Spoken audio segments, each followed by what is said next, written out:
You ever have those moments where you wish it could last forever?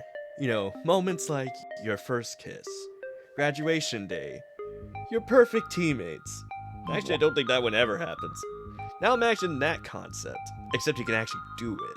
And instead of something cool like freezing time to keep the feeling of the first day of marriage forever, to really savor the moment before the inevitable divorce happens, you do it for something lame like saving the world, which is actually the past world, but it works on Back to the Future rules, so it changes the present as well. That is basically Ascend to Zero.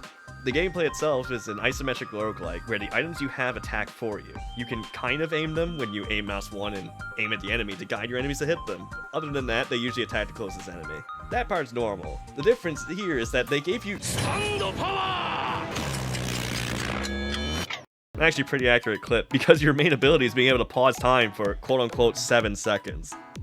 In timestop, your weapons cannot attack enemies. Except one, because she hacked the game. At least that's what I assume based on her technological prowess that I can tell based on her PNG model. Even though your weapons can't do anything, the timer stops, and you can still pick up the EXP from killed enemies. And you can set up your own anime moment where you can do a slash 4 times in a row and the damage actually happens 2 seconds later. We did it. We found the explanation for that trope in anime. It's timestop. In relation to timestop, you might be wondering what the timer above is. When I was mentioning that you have to make a moment in time last forever in the intro, I was being literal. That moment running out is when your life and your run is over. Very similar to your dopamine levels after a great moment passes, except instead of just going back to being depressed, you die, which is only slightly worse. But to be real for a moment, the fact that this is the only way you can die is actually the most interesting part of this game. Even though you have a health bar, it removes some time off the clock that you have rather than just straight up dying, which doesn't really make any sense if you think about it for a few seconds. Like, how does you dying as a time traveler not kill you? But either way, it makes the game a bit lenient since you don't just straight up die, which is nice. Now, this isn't just speedrunning the game, where you just kill as fast as possible and get through the game as fast as possible. You can get extra time from beating bosses and time upgrades, which can be things like getting more maximum time, just straight up getting more time, and small extra bonus maximum time after killing bosses for 10 times. This, along with the fact that EXP can only be gained by killing, turns the game into time management taken to the extreme. Yeah, no, you thought you could escape managing your time by watching this video? Nuh-uh. You will manage your time. You will become a better person. Now!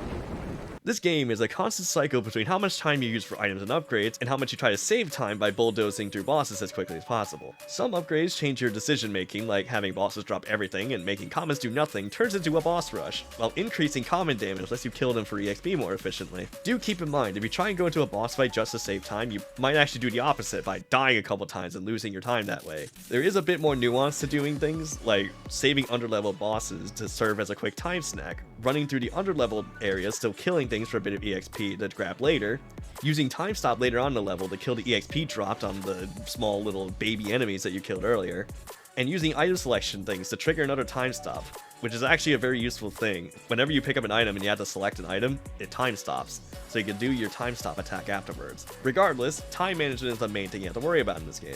This might make it seem less like you're fighting bosses and more like you're doing time stop bullshit, which sometimes it is, but when you get to the bosses that don't die in one hit, the combat's still pretty good. You have to play super reactionary because this is one of the rare times that dodging doesn't give you iframes. But in exchange, you can wave dash a lot, and I mean a lot. Some attacks you can only dodge through using time stop, so you have to watch for those attacks in as well. So sometimes the game isn't just brain dead and I use my and you die. Speaking of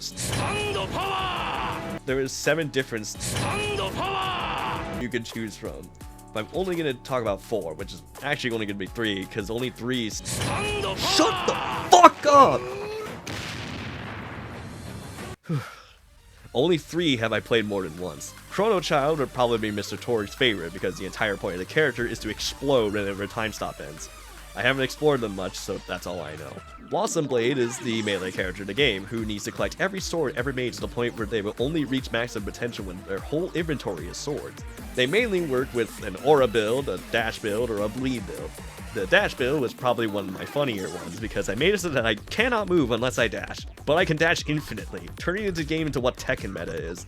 I'm a Tekken player, I swear I know what I'm talking about. I haven't tried an aura build yet, but I can imagine how that plays, and the bleed build is also pretty self-explanatory. minus the part where you have base kit Shatterspleen from Risk of Rain 2. Windborne Spearmaster is, well, a Spearmaster, crazy, where they either play slow with long range, or attack enemies so often that Swiss cheese looks like a flat surface in comparison. Oh yeah, and the time stop move is literally just a super from BlazBlue's Central Fiction. The final one I tried was the drone bullshit / frame destroyer character. I couldn't tell you what build did what because they all look like this. On top of the character-specific upgrades, there's also general stat upgrades to improve your attack, health, and movement speed, which I don't think I need to explain if you played like any video game where you control a character and they have adjustable stats. The other ones that aren't so obvious are things like agility and luck, with agility affecting attack speed, movement speed, and your dash distance, while luck also increases your item and coin drops. There's also some more unique ones, like stance change, where if your health is above something like 60%, you do more damage, and anything below that, you have more defense. There are also goofier ones, being ones where you can only move by dodging, for instance, like the one I got that one time. That run ended in a very predictable way. Another item you can find are gadgets, other than your time stop, which is kind of necessary to play this game, and the entire point of the video game. You have two other gadgets, one that you bring with you every run, and one that's temporary that you have to find during a run. These gadgets you can either put into your temporary slot whenever you find them in a run, or you can use them to upgrade your current temporary or your permanent one. It all depends on what build you're running, pretty much. On top of this, gadgets are all affected by time stop in some way. I know I already did a JoJo reference way back there, but I'm not kidding when I say that setting up all these gadgets right before you finish a time stop makes you feel like you have Zawarudo. Most of them are used to combo with your time stop, but the flamethrower is one of few that can be used in basic combat as well as a movement tool, and a little bit of damage. You can still combo it just fine, but it can be used elsewhere. But most of the time, because they all have long startups, usually you want to use them during a time stop. All the gadgets do different things, but my personal favorite has to be Recall Blade. The next gadget is a blade that you penetrate the ground with and leave there until the next time stop ends. Once time stop ends, you teleport to the sword and do sword swings out of it.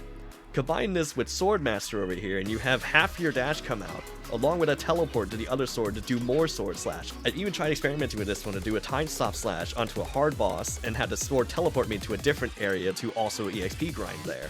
It's by far my favorite gadget, even though what I'm doing is absolutely not optimal whatsoever. Very fun to try. Some gadgets work better with certain characters, and the synergies between some are much more obvious than the others. I'm going to assume that there is a combo that I don't even know about that's really stupid, that I haven't experimented with. Dying will take you back to the hub area where you can do lame things like upgrade your character stats, as well as not lame things like play Mario Party Chance, but you can cheat.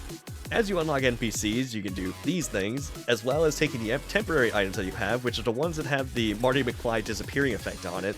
You can either gamble with trying to make it permanent, or you can sell it for money to try and make other items permanent or for more stat upgrades. And buying them from what I can only describe as the most passive-aggressive robot I've ever met. Speaking of upgrades, there's like 5 different ways you can make your character stronger in this game. There's these keys that make your characters and gadgets better, blue coins for item buys, item upgrades, and slot purchases, red coins for stat upgrades and trait upgrades, achievements that give you permanent stats after collecting certain items, and these things that I have no idea how I'm supposed to get them, but they make the time machine better so I can run in with more buffs at the start of the match. Cool. I still don't know how to get them. Oh yeah, the soundtrack's pretty good. Not all of them are bangers, but there's some good ones in there, which dynamically changes based on if time stop is happening or not, which is a feature I'm glad is being integrated into more games more. It's an awesome feature.